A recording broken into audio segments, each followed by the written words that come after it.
Hi everyone. So ఇవాళ మనము SCD type 1 ఎలా ఇంప్లిమెంట్ చేస్తాము డేటాబ్రిక్స్లో అనేది తెలుసుకుంటాం. డేటా టేబుల్స్ యూజ్ చేయకుండా డైరెక్ట్గా డేటా ఫ్రేమ్స్ మీదే ఎలా ఈ లాజిక్ మనం చేయగలుగుతాం అనేది చూపిస్తారు. సో ఒక ఎగ్జాంపుల్ తీసుకున్నాను. సో ఇది టార్గెట్ అంటే ఇది ఎగ్జిస్టింగ్ డేటా, ఇది న్యూ డేటా. సో న్యూ డేటాలో ఒకటి ఇన్సర్ట్ రికార్డు, ఒకటి అప్డేట్ రికార్డ్ అన్నట్టు పెట్టాను. సో ఫైనల్ అవుట్పుట్లో హిస్టరీ అనేది ఇక్కడ మెయింటైన్ చేయడం లేదు మనము. సో ఎస్సిడి టైప్ 1లో updated record, old records and inserted records అనేది అవుట్పుట్లో రావాలి.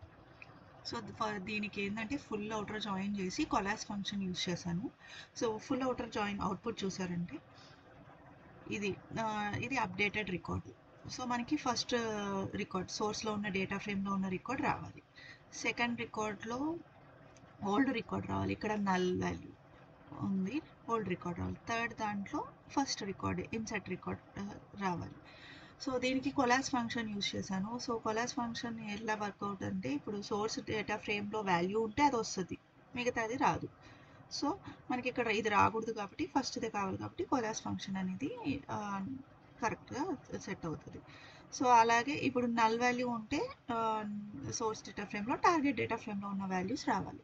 సో అలాగా updated record, old record, insert record, new record అన్నీ ఫైనల్ అవుట్పుట్లో వచ్చేస్తుంది. సో ఇలాగా మనం ఎస్సిడి టైప్ 1 అనేది డైరెక్ట్గా డేటా ఫ్రేమ్స్ యూజ్ చేసి మనం ఇంప్లిమెంట్ చేయొచ్చు. డెల్టా టేబుల్స్ క్రియేట్ చేసి on top of delta table merge అనేది చేయక్కర్లేదు, డైరెక్ట్గా డేటా ఫ్రేమ్ మీద చేయొచ్చు. ఒకవేళ మనకి డెల్టా టేబుల్స్ అవన్నీ క్రియేట్ చేయడం అవసరం లేదు, డైరెక్ట్గా డేటా ఫ్రేమ్లో చేయొచ్చు అని అనుకునే వాళ్ళకి ఈ కోడ్ యూస్ అవుతుంది. Thanks everyone.